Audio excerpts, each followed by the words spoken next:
meetings.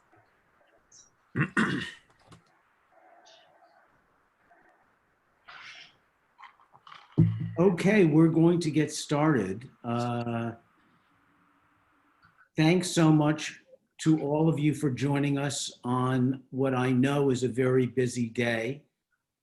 You've tuned into the Creating an Economy That Works for All webinar that is sponsored by the American Sustainable Business Council, which is a business organization representing several 100,000 companies that focus on progressive public policy. You'll have an opportunity to ask questions at the end of the presentation. Please put those questions in the chat section of the Zoom recording. Today we have a wonderful panel with me. Mary Ann Howland is the president and CEO of IBIS Communications and also a board member and chair of the ASBC Race and Equity Working Group. We have Wendell Potter, president of Business Leaders for Healthcare Transformation. Fred Alexander, the former head of legal policy at B-Lab and now the founder of the Shareholder Commons. Chris Liu, former Deputy Secretary, Department of Labor. And Michael Alden Peck, the executive director and co-founder of One Worker, One Vote. My name is Jeffrey Hollender, and I am the co-founder and CEO of the American Sustainable Business Council. And as I said, very happy to be with you today.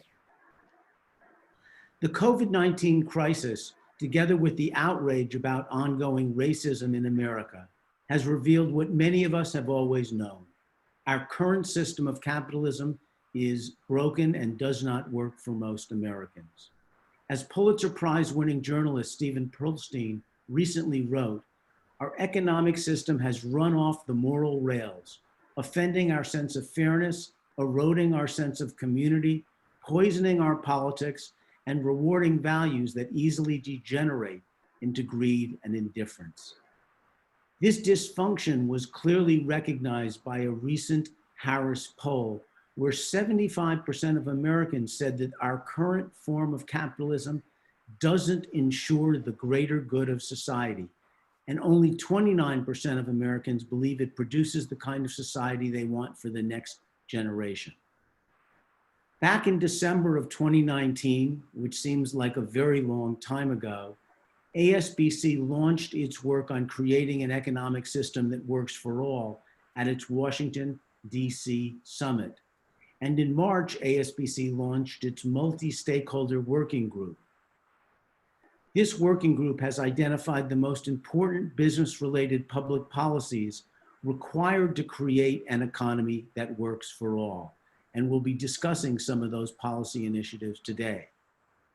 ASBC initiated these conversations because while capitalism remains a dynamic force, challenges such as income inequality, crumbling infrastructure, market consolidation, climate change, underinvestment, and the financialization of our economy pose serious threats to our continued global leadership, social and environmental sustainability.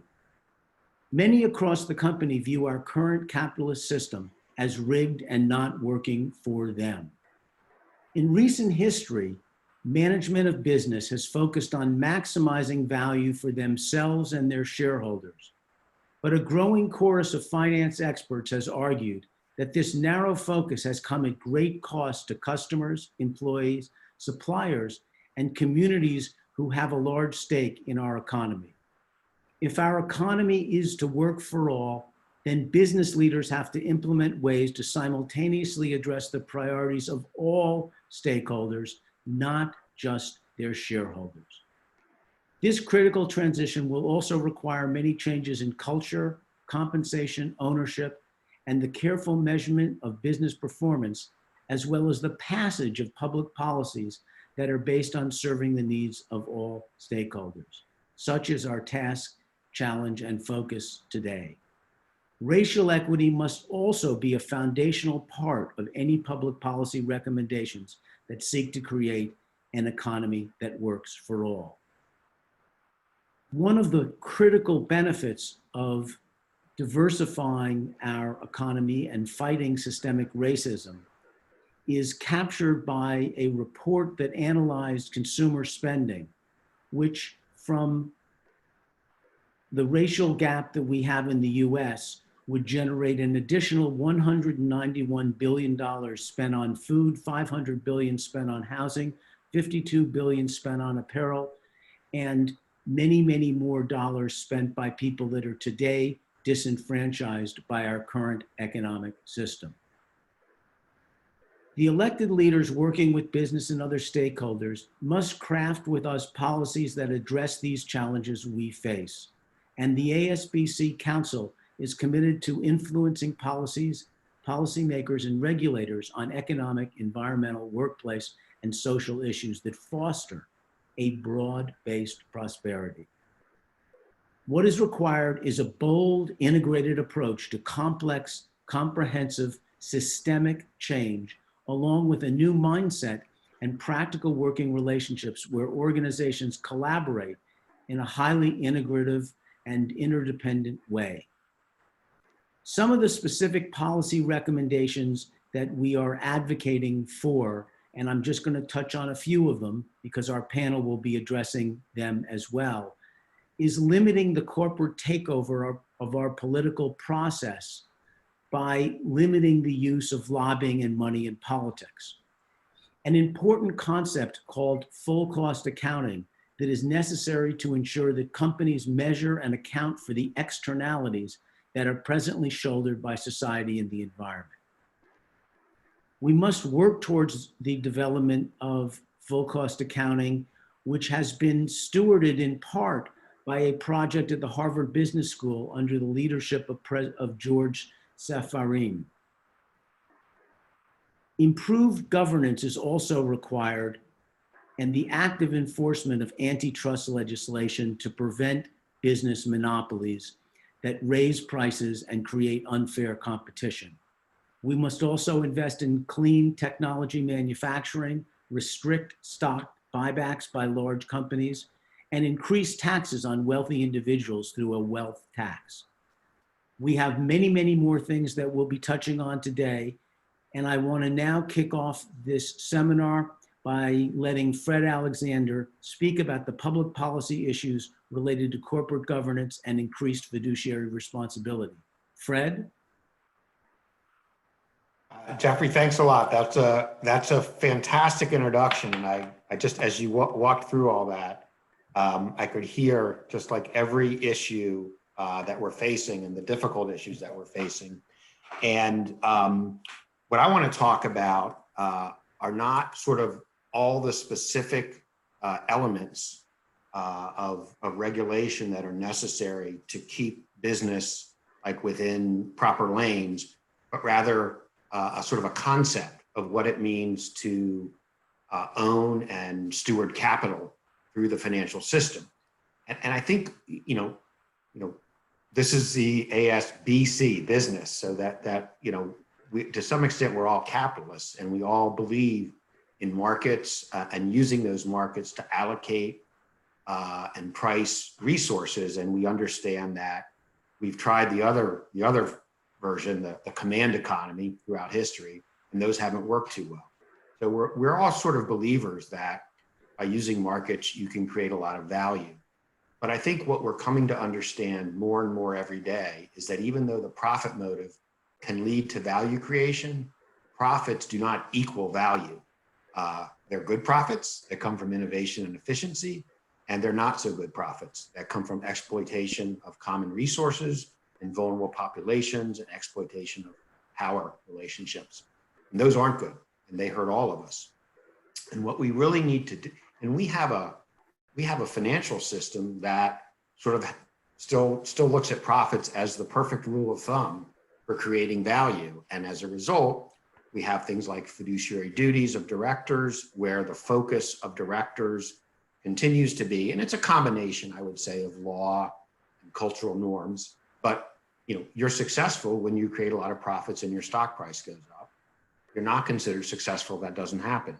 And the same thing happens at the portfolio level with asset managers, with asset owners like pension funds and wealth funds and mutual funds. And so what we need to do in order to address this issue is to change the rules that govern all those fiduciaries. Because if you think about it, private capital is perhaps the most powerful force in our economy right now, more powerful than government. It governs like 80% of spending decisions that are made in the US and similar economies. And those decisions right now flow through an economic system where people put their money into mutual funds or pension funds, or they put them into banks, and those financial intermediaries reinvest them, and they flow down through a series of advisors and asset managers, whether it's BlackRock or a proxy advisor or an investment bank, and eventually make it to the real economy. But right now, all those fiduciaries are, ultimately judged by the returns they make.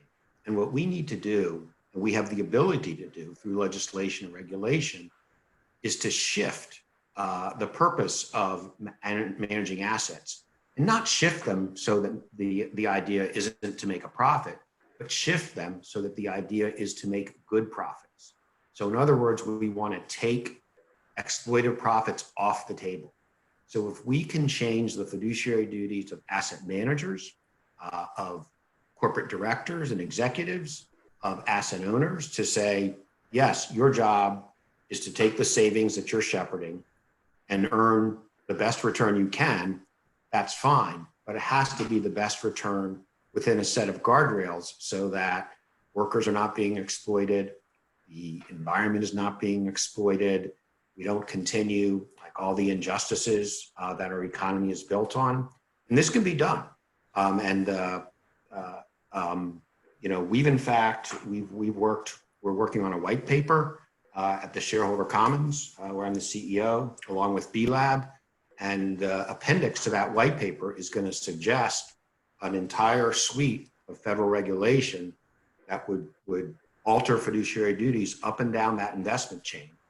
And in addition to changing fiduciary duties, would change disclosures and the procedures that shareholders and others could use to enforce those duties, so that we would have a market economy where we still use the profit motive to allocate resources, still used it to price goods and services, but at the same time, we would limit the use of that power to good that benefited, as you've said, an economy that works for everybody.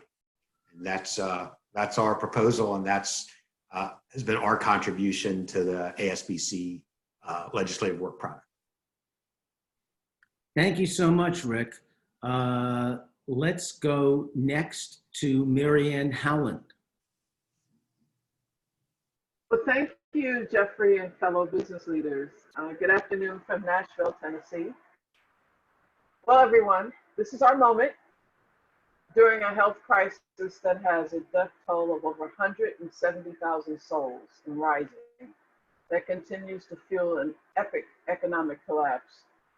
We are moved to pray with our feet, as John Lewis would say, in an ongoing march in what has become the largest global protest against injustice in history.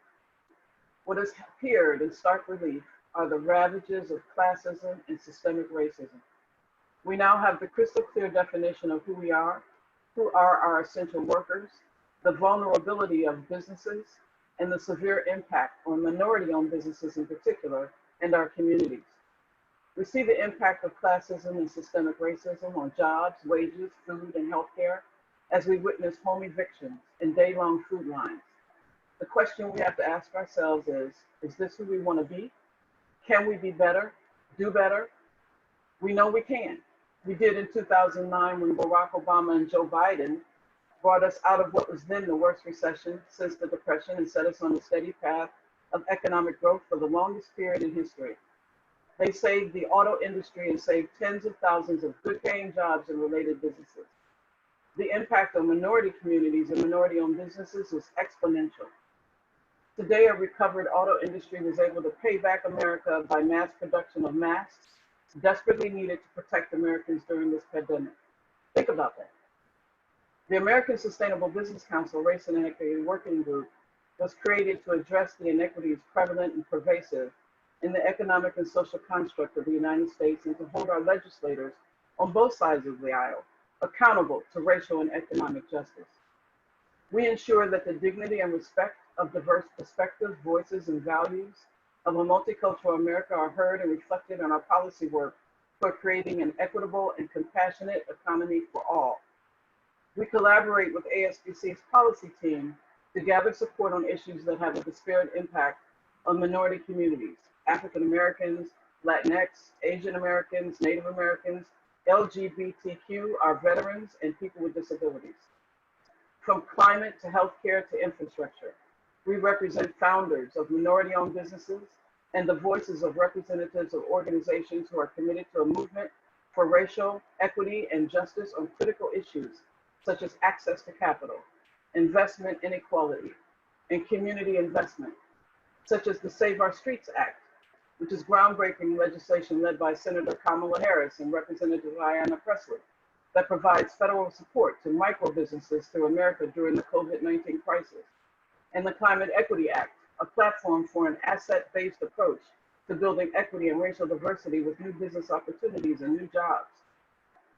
Business leaders in the Race and Equity Working Group are confronting racism, fighting for policies such as cleaning up the environment, a fair minimum wage, and paid leave for hardworking families, and fighting against racist policies in our local communities, such as redlining that has segregated communities and thus controls opportunity through the systematic denial of services by federal government agencies, local governments, as well as the private sector.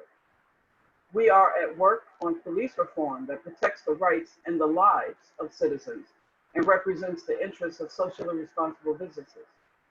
We are working on federal policies, including Biden's disability policy to end sub-minimum wages for disabled workers, a review of state guardianship laws, and tackling racial disparities in special education, and exploring new ideas like accessible childcare and entrepreneurship. We are focusing on investor responsibility.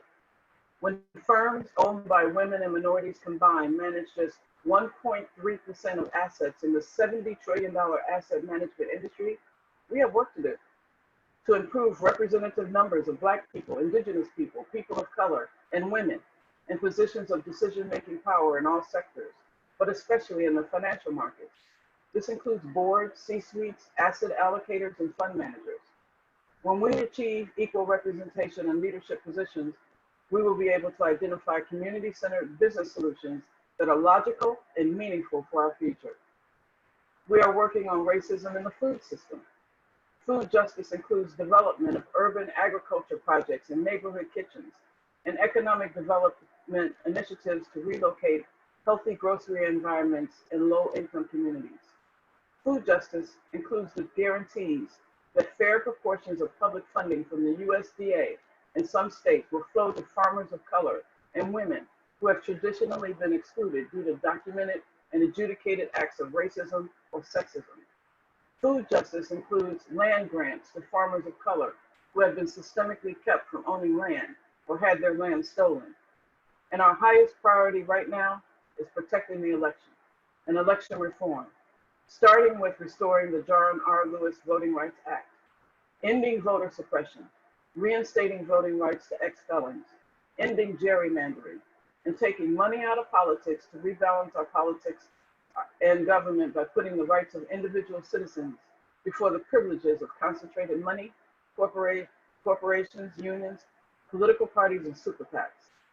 As chair of the ASBC Race and Equity Working Group, I co-lead the track on protecting the election. Voting is the most important right we need to exercise, especially in this election, now more than ever before. We are encouraging businesses to encourage their employees to vote however they choose, whether voting by mail or in person, to give them the day off to get it done, and to help family and friends or to work at a polling site. We are also encouraging more people of color to engage in government positions. Did you know that only 6 out of 93 U.S. attorneys are people of color? Attorneys general are building multi-state, in some cases, bipartisan coalitions targeting areas like consumer protection and public health. When companies are seeking to resolve legal issues connected with state investigations and litigation, representation matters. We invite you to join us in learning more about what we can do to ensure our voices are heard, as well as creating a more inclusive government. We will be co-hosting our next public forum on protecting the election and an inclusive America on August 27 in a live Zoom event. And more information is available at our website. Thank you. Thanks, Marianne. Thank you so much for that insightful talk. Next up is Chris Liu. Chris? Thank you, Jeffrey. It's a double honor to be with all of you today. I am both an ASBC board member. I'm also a Democratic Convention delegate. So on behalf of the DNC, let me thank all of you for being part of this week's festivities. I know we all wish we were in Milwaukee right now, but it's empowering to see so many people come together in this virtual setting. I was privileged to have many jobs in government, but I have to say that my favorite was serving as the Deputy Secretary of Labor under President Obama. And one of the reasons why I love that job so much is that it gave me the opportunity to spend time with companies that were working hand in hand with their employees to create a shared prosperity. These were companies that were embracing the high road because they understood that high road practices are good for all of their stakeholders. It's good for owners, employees, and for customers. And when I would travel around the country and meet with companies, I met with so many business leaders who told me time and time again that their most valuable asset was their employees. And it's one of the reasons why high road employers take so much time, put so much effort into recruiting and retaining the best workforce. And two critical aspects about creating a workforce, a dynamic workforce, is providing good pay and good benefits. And so let me just talk a little bit about that. When it comes to pay, there is no greater injustice right now when it comes to wages than the fact that the federal minimum wage has not been raised since July of 2009. That is now the longest period in US history. The buying power now of the federal minimum wage is about 30% lower than it was in 1968. The figure of $7.25 an hour is so low that it is impossible to rent an affordable two-bedroom apartment earning that $7.25 an hour anywhere in the United States. And so I think a lot of people often think about who are the workers on minimum wage. You know, these are teenagers doing summer jobs. In fact, a large number of these workers are women, they're people of color, they're single parents.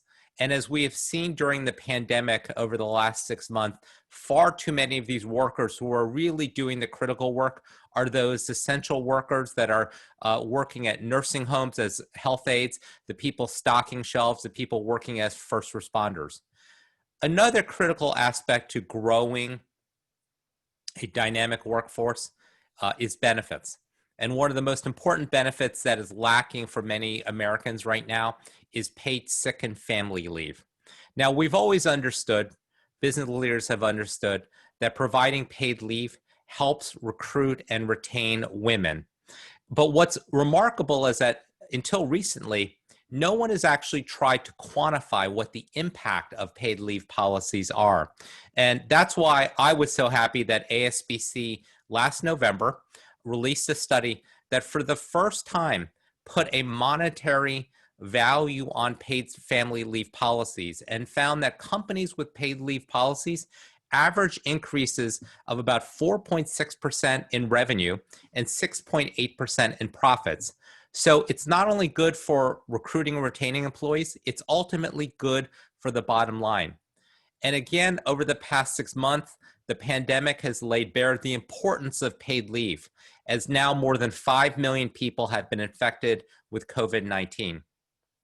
Lastly, at the DNC this week, we'll be talking a lot about good paying jobs. We're talking about how to lift people into the middle class. And we have to recognize that one of the easiest ways to lift workers is to make it easier for them to join unions and to help improve the bargaining power of unions. I'm always struck by the fact that a union job on average pays about $200 per week more than a non-union job. And in industries where we have more unionized workers, unions can actually bring up the pay and benefits, not just for their own members, but for everyone in that industry. So these are some of the critical policies that we are looking at ASBC.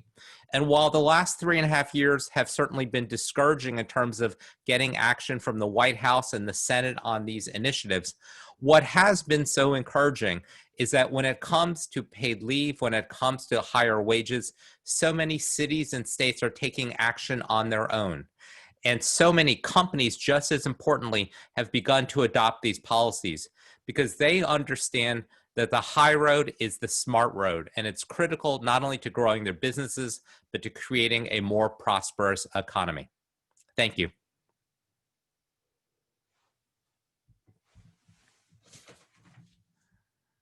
Next up is Wendell Potter.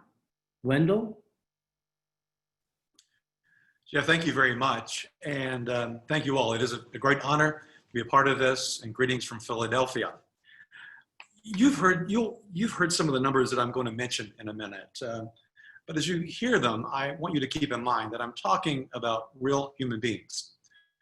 People like Jill Eicher of Maryland, who I learned about by going to GoFundMe and typing in the words, high deductible. I found thousands of people like Jill. People who have insurance, but who have to worry not only about a deadly disease like cancer, but also about bankrupting their families because they're sick.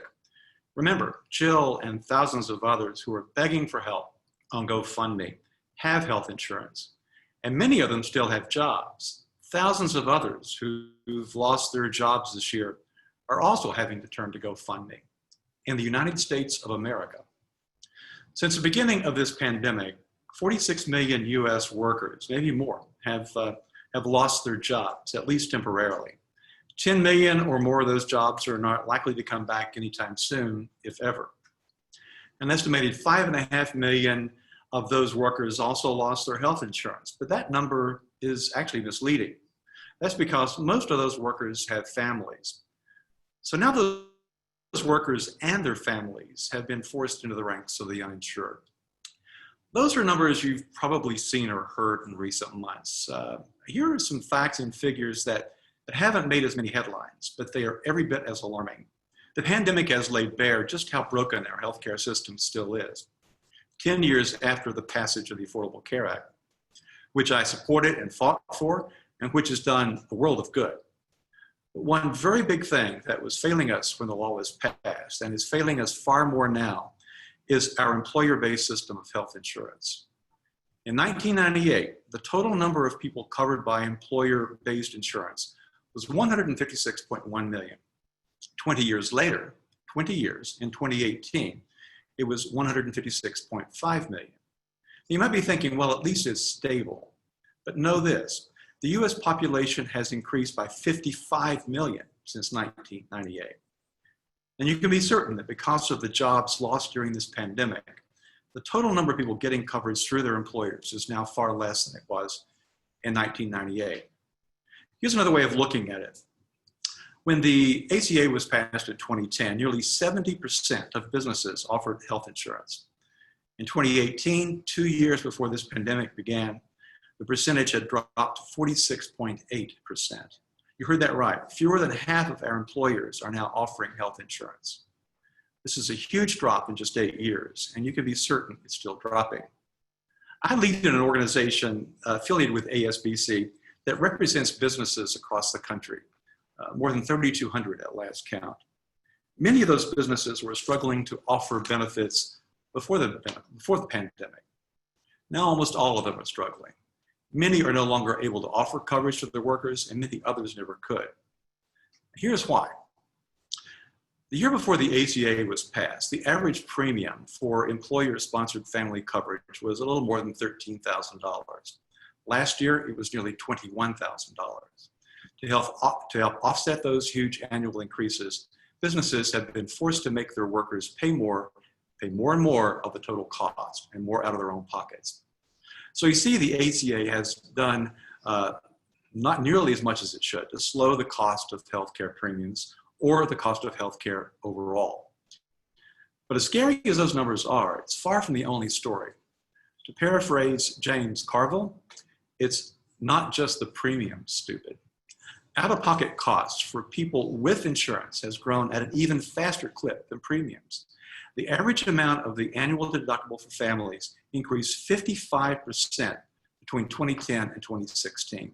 And that, folks, is why our neighbors are turning to GoFundMe to pay their medical bills. And they're doing it at a time when health insurance companies like the ones I used to work for are reporting the highest profits in their history. If that doesn't piss you off, folks, I don't know what will. And Jeffrey, you mentioned share buybacks. Since 2007, the largest for-profit insurance companies, including Cigna and Humana, where I work, have bought back collectively more than $100 billion of their own shares. Insurance companies have been posting record profits since the ACA was passed. I knew that would happen, and I warned Congress back in 2009. In fact, Speaker Pelosi invited me to talk to House leaders in 2009. I said then that if Congress passed the ACA without a strong public option, they might as well call their bill the Health Insurance Industry Profit Protection and Enhancement Act. Even President Obama himself said that the public option was needed to, quote, keep insurance companies honest. As we all know, the ACA did pass without a public option because my old industry spent hundreds of millions of dollars to kill it. And now that there is strong support for it once again, the industry, through its front group, called the Partnership for America's Healthcare Future, is at it again. They even said yesterday that they're relaunching their campaign of lies and half-truths against the public option just in time for this week's Democratic National Convention.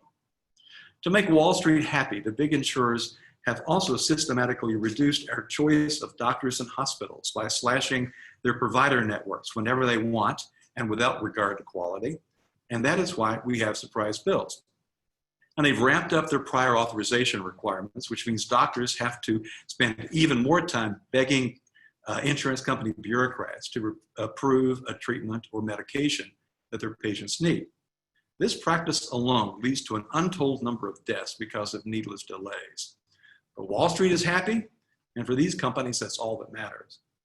If Democrats take control of Congress and the White House next year, they need to move boldly to help people like Jill Eichert get the care that they need without delay and avoid financial ruin. Universal coverage without unaffordable copays and deductibles is essential, as is restoring the physician-patient relationship that politicians talk so much about, but unfortunately do so little about because they're under the influence of big insurance. Warren Buffett has said frequently that the US healthcare system is the tapeworm that is destroying American competitiveness. It's also destroying American families. That's why we must all stand together and insist on nothing short of healthcare transformation. The Affordable Care Act was a huge step forward. Now we know how insurance companies have continued to rig the system to maximize profits. We need to put an end to that. Thank you. Thanks, Wendell. Michael? You're muted, yes. Yeah, I'm muted now. I'm back. Thank you. Jeffrey, thank you so much, and an honor to be on the panelists with everybody. Here are 6 thoughts for a stakeholder economy blueprint. First, let's flatten both COVID and inequality pandemic curves concurrently. No healthy economy without a healthy people is more than a mantra. It's really the pandemic survival Magna Carta. COVID-19 exposes that essential workers are often BIPOC communities, Black, Indigenous, people of color communities, and because largely misclassified as independent contractors, are denied the protections and benefits of formal employment desperately needed now more than ever. Many workers are finding unemployment and emergency relief benefits difficult to access, and companies have not paid into safety net systems. Second, worker ownership as the first mover app for the stakeholder economy. Metrics show broad-based worker-owned social enterprises and ecosystems are more stable, inclusive, equitable, democratic, resilient, and competitive, with fewer job losses, especially during downturns. Research reveals that combining an equity stake with participatory ownership culture, essentially the definition of a worker cooperative, creates upwardly transformative, shared purpose-driven businesses and societies. The basic democratic principle valued in nation states and stakeholder economy enterprises is one human, one vote. An equity shares the right to vote and provides the basis for power paradigm changing culture, leading to flatter curves, facilitating more equally fulfilled lives and dignified retirements. Third, advancing stakeholder economy culture. Almost a year ago, last September, the U.S. Business Roundtable discovered the downside of shareholder primacy, and last February, the World Economic Forum in Davos discovered stakeholder capitalism.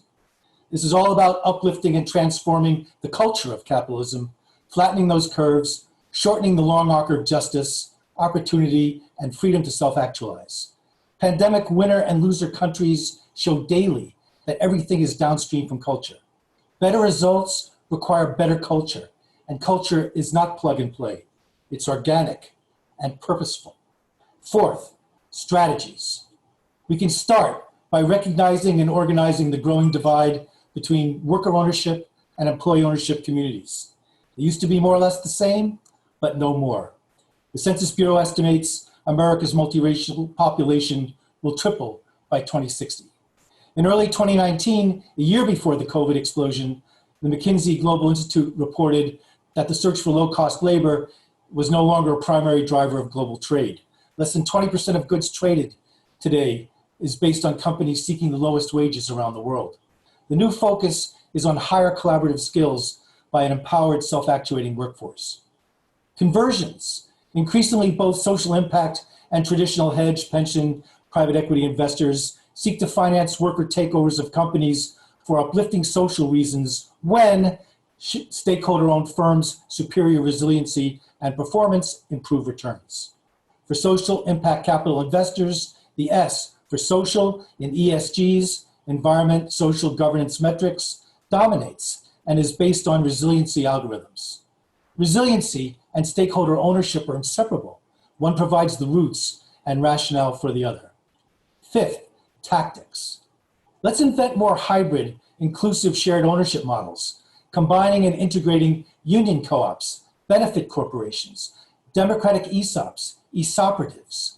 This is America's comparative advantage, hyphenated and hybrid, but only when the whole is greater than the sum of the parts, when it's e pluribus unum, not I did it all myself. Globally, let's push the 17 UN Sustainable Development Goals, the SDGs, to add worker ownership as goal number 18. Domestically, current tax law must be changed in the direction of tax parity, making tax benefits more uniformly accessible and equal for all worker ownership models and therefore investor agnostic. This way, America's hosting communities and their emerging local worker owners, stakeholders shouldering these new enterprises will have the freedom to choose the model and approach best culturally suited for them. Culture drives profitable returns on balance sheets, just like in real life. Let's support California's Cooperative Economy Act, CEA, that empowers workers as owners. An economy that works for all must envision a new form of labor market intermediary, representing a new employment paradigm where both traditional employees and gig workers not only receive employment protections, but also own and govern their workplaces. The CEA defines a new class of worker, a cooperative labor contractor status that protects workers, adds worker ownership, provides employment protections and benefits, such as minimum wage, paid sick leave, and unemployment, and accelerates misclassified workers' economic recovery from both pandemics, COVID, and structural inequalities, including racism. Sixth, conclusions. This is good trouble capitalism, and it's domestically and globally profitable. In a good trouble stakeholder economy, doing well by doing good makes sure the common good is upfront, inclusive, ubiquitous, intergenerational, and place-based. Speaking truth to power is healthy, uplifting those whose voices are finally heard, respected, reenfranchised, and reincorporated, center stage and center ring. But speaking truth from power is where we're going. Our emerging stakeholder economy rejects a trickle-down plantation economy and delivers intentional, bubble up and gusher up formulas, motives, behavior, and outcomes. We must ask ourselves, how many more needless deaths and how many more lost jobs will it take before America undertakes a higher mission? You know, the one where how much more we need each other is in itself a more perfect business, a more perfect societal construct, and a more perfect civic union. Thanks. Thank you, Michael. We're now going to take some questions from our audience. And again, please remember to put your questions in the chat box if you have a question, and we'll get to as many of them as we can. The first question is for Wendell Potter. And the question is, what do you expect relative to industry resistance if health reforms cut overall costs in half to match other rich nations? There'll be enormous resistance, and that's why you have this organization, this front group that I mentioned called the Partnership for America's Healthcare Future. It encompasses the insurance industry, but also big for-profit hospital chains and pharmaceutical companies. The relationships are very symbiotic, and it works for those big companies. So you can absolutely expect enormous resistance. We saw that during the debate on what became the Affordable Care Act, and as I referenced, they're planning to spend as much as they think it will take to try to keep the public option from happening. They certainly spent enormous sums of money during the primaries earlier this year, particularly in Iowa. So in some cases, spending even more than the candidates were spending. So the resistance will be fierce. Those of us who advocate for reform are going to need the resources and be resourceful to push back against that and holding the people we vote for accountable. But you can absolutely expect huge resistance. But that said, many of these profits are outsized profits, and certainly the insurance industry during this pandemic.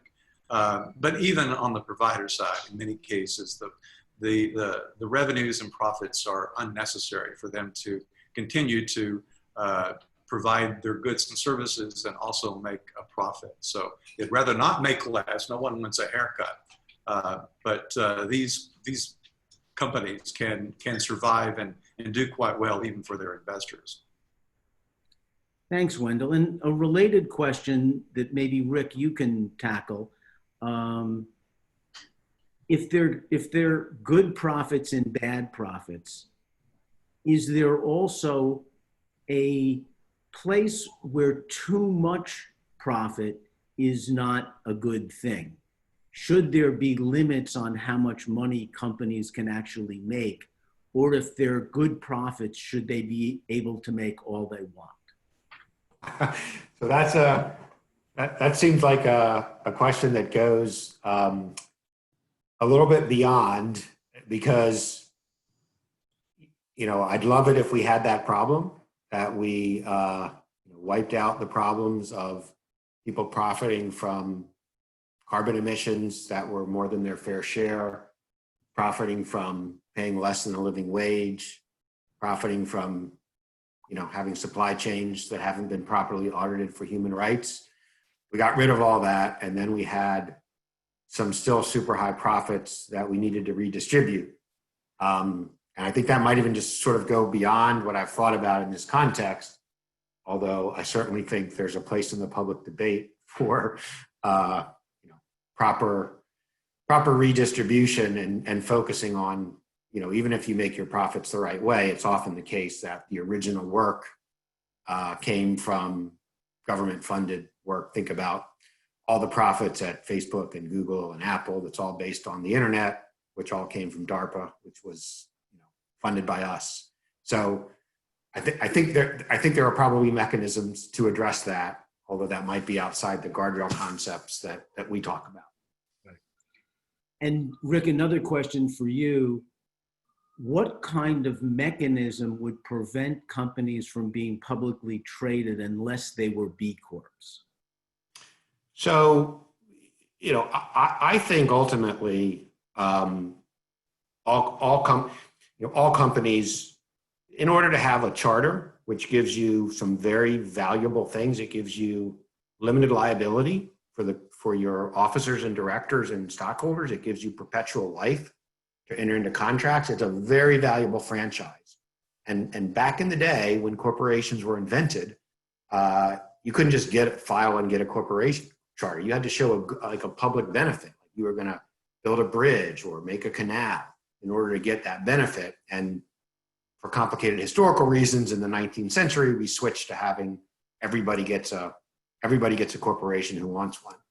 And for me, the answer to that question is really all companies, in order to get a charter, should be required to consider the interests of stakeholders. And by the way, that's how it works in Europe. And in Germany, you have to have workers on your board, and they seem to do just fine with their capitalist economies. So I wouldn't stop at public companies. I would say every company should be a benefit corporation. Remember, Elizabeth Warren's Accountable Capitalism Act proposed that for all companies with revenue of greater than $1 billion. Thanks, Rick. A lot of questions we're getting are about health insurance, so we'll come back to you, Wendell. How do we incentivize better health that will lower healthcare costs? Part of it is, a big part of it is what Mary Ann was talking about, and we've talked about generally. You need to, among other things, reduce the disparity, racial disparity in healthcare. Resources need to be reallocated in certain ways to make sure that we're investing in public health and programs that really can incentivize and encourage people to eat better and take better care of themselves. I noticed looking in the chats, someone noted that so much of what we spend in this country on healthcare, I think last year was like $3.6 trillion, about 30%, if not a third of that, is spent on things that are made necessary because of our multi-payer system, because of the huge bureaucracies within big insurance companies and the resources that healthcare providers, doctors, hospitals, and even pharmaceutical companies have to have as a result of that money, time, and people resources to deal with this complexity and the unnecessary bureaucracy in our system. So we spend plenty of money, it's just not spent appropriately, and we certainly can do things. Even employers, obviously, have tried to do this over years with wellness programs that, by the way, in many cases are profit centers for insurance companies and other companies. So that's not worked too well, but there are other things that we can do to reallocate our resources. But a big part of that is to make sure that we're spending a lot of money, an appropriate amount of money on public health. During this pandemic, we've realized the folly of not doing that. About 3% or less of our total spend really goes to public health, which is far more or less in other developed countries. Thanks, Wendell. Chris, a question for you. What are the chances of these types of recommendations that we've been discussing today being taken up and passed if there's no change on Capitol Hill and the White House? I think, candidly, I think it's extraordinarily hard. We have, on some of the things we've been talking about, the federal minimum wage has not been raised in 11 years. And House Democrats have passed repeated measures to try to do that. And so I think if you want change on a global, national level, there needs to be a change in leadership. There is, on the issue of paid family leave, there does seem to be some kind of general consensus that this is an issue that should happen. On the Democratic side, the champions of this are Kirsten Gillibrand and Rosa DeLauro, but this is an issue that Ivanka Trump has talked about. Now, there's obviously kind of a philosophical debate about whether this should be a government mandate or this should be something and how it gets paid for, but at least there's a growing awareness that this is important. When you look at more broader issues about the ability of employees to join unions or the power of unions to have greater bargaining power, that's philosophically where the two parties are at odds. And so we can continue to have action at the state level, improvement at the state level, and certainly with private companies taking actions. But fundamentally, we don't sort of make a big leap forward as a nation unless we have change in Washington. Thank you, Chris. Mary Ann, want to ask you a question about the issue of reparations. We've had hundreds of years of systemic racism that has taken a huge toll on the African-American population in this country. Could you talk a little bit about why reparations might be necessary and what they might accomplish? Well, I don't think it's a question of might they be necessary. They're absolutely necessary. Given the state of the economy today and the role and impact that it's having on minority communities, African Americans in particular, is because of legacy. We are victims of a legacy of white supremacy that have lasted over 450 years, that have rendered an uneven playing field where it's nearly impossible. It's impossible to meet the requirements of an economy that works for all today. So reparations would begin to help set the stage or create a platform or foundation upon which we can get to a point where especially African Americans can begin to recover and begin to build a legacy for going forward that that allows for an opportunity for growth and prosperity. We have not been able to share in the American dream. The American dream has been completely elusive for all these years. We've instead been living a life of mere survival for the past 450 years. There needs to be an opportunity for us to be able to truly contribute, to live our dreams, to prepare for futures for our children. And the only way we're going to get that is through reparations. Thank you. Michael Peck, ASBC, and you are a huge champion of worker ownership. Do companies with significant worker and employee ownership actually perform better than other companies? Well, Jeffrey, first of all, I'm very grateful for ASBC's stand on worker ownership. The answer is yes. I've spent my career in two completely different worker-owned environments. One where I was a senior vice president at a company called Science Applications International Corporation. At the time, it was the largest employee-owned R&D company in the world, about a $14 billion company where the employees had their own internal stock market, called Bull Inc., by the way. And then 20 years embedded in Mondragon, the world's largest industrial cooperative, where I represented them in the United States and Canada. And in both of these cases, the statistics are beyond a doubt in terms of retention, profitability, in terms of innovation, in terms of ability to withstand down cycles, resiliency, reinvention. When you empower workers, and especially in the Mondragon model, with single class stock and redundant workplace democracy measures, it really becomes a phenomenon. So the answer is yes. Thank you, Michael. Another question about health insurance. How do we actually stop the greed and clout of these huge insurance companies that are having such a detrimental effect on the health of Americans? Wendell? Yeah, thank you, Jeffrey. And that's one of the reasons why I started a new organization called the Center for Health and Democracy.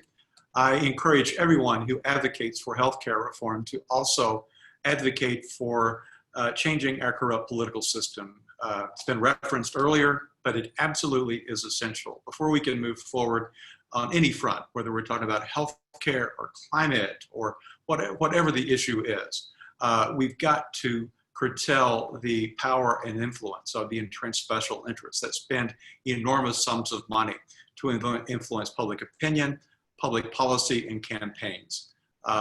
They've been able to do it and get away with it and block reforms consistently. So I will be working, and I know a lot of other folks will be working to bring together people who understand, who get it, that you've got to attack money in politics and work for it just as actively as you work for other reforms that you favor. So check us out and work with those of us at ASBC to help move this work forward. Thanks, Wendell.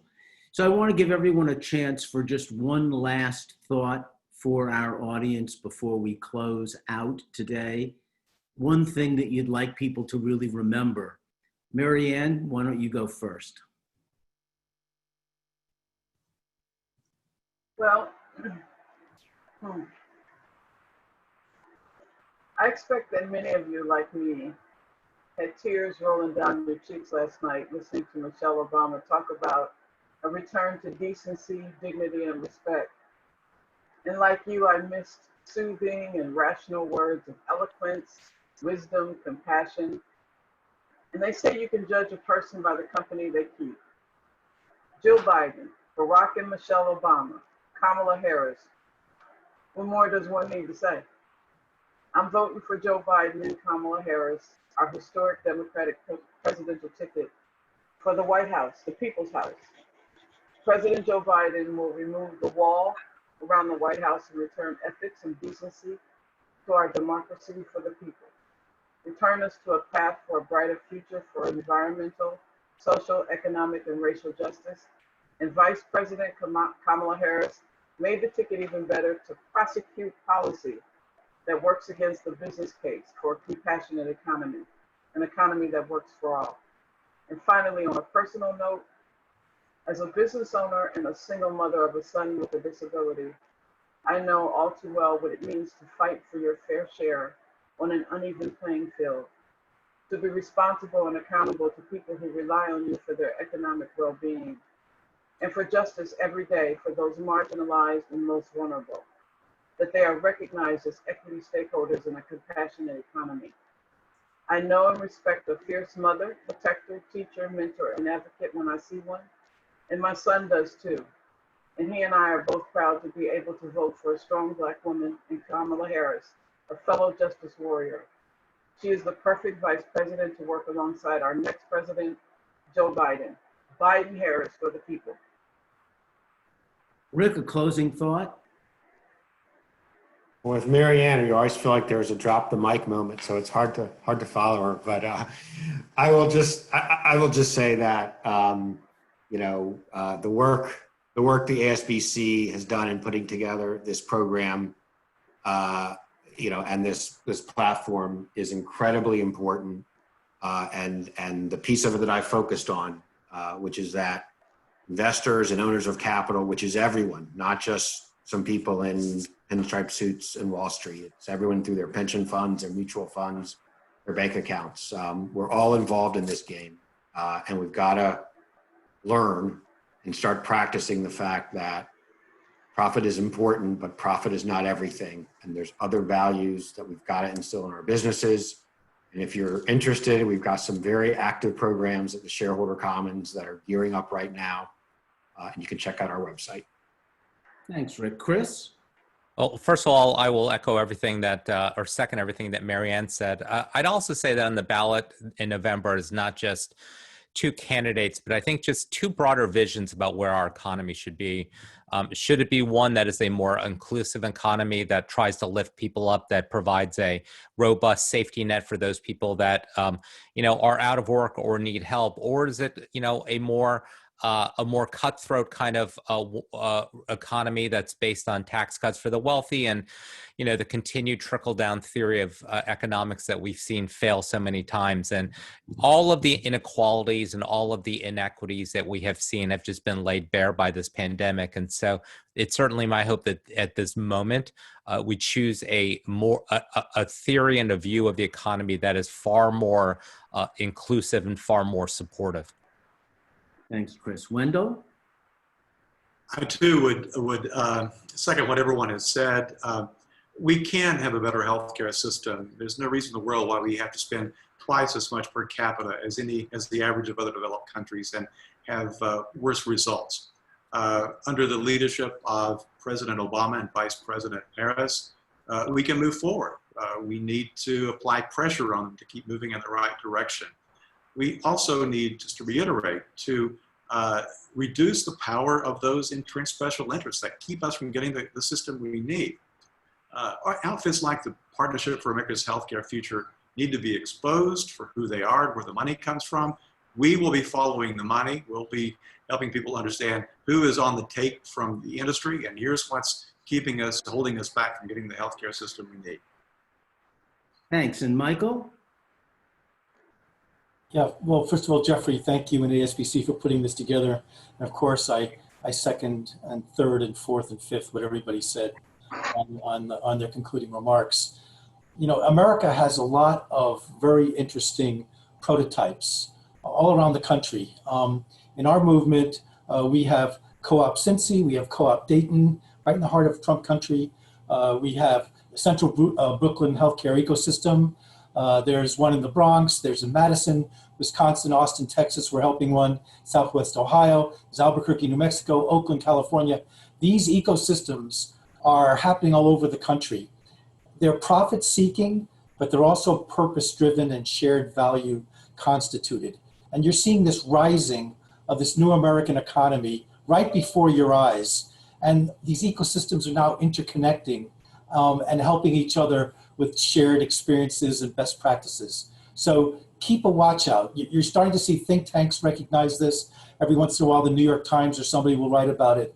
But these ecosystems now are proliferating, so much so that those of us doing movement work can't keep up with it. And I think all we need is just a little bit of policy at the top, and you'll find a whole new economy already at your feet. Thank you, Michael. And thanks to all of our amazing panelists today. Did an amazing job with sharing an incredible amount of information. Thanks to our participants for participating on such a busy week with so many things on your agenda. Please check out the ASBC website for more information and other webinars that are coming up. And for my closing thoughts, I'm obsessed with protecting our post office. I'm really concerned about the post office and the critical role that they're going to play in this election.